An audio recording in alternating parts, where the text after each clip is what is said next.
প্রশান্ত মহাসাগর যদি আপনি তাকান আপনার চোখ ছানাবড়া হয়ে যাবে রবের সৃষ্টি দেখে। বিজ্ঞান বলছে প্রশান্ত মহাসাগরে খুঁজতে লাগলাম, আটলান্টিক মহাসাগরে চলে গেলাম, পৃথিবীর বড় বড় সমুদ্রে গিয়া আগুনের সমুদ্র কোথায় আছে খুঁজতে লাগলাম।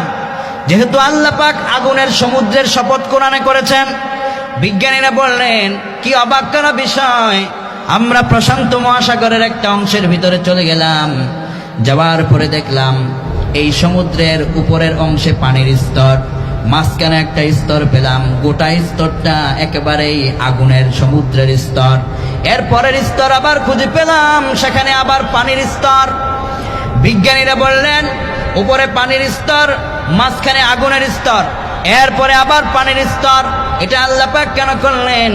বিজ্ঞানীরা তখন বললেন ও দুনিয়ার মানুষেরা, এটা সৃষ্টি জগতের প্রতি আল্লাহ বড় দয়া করেছেন।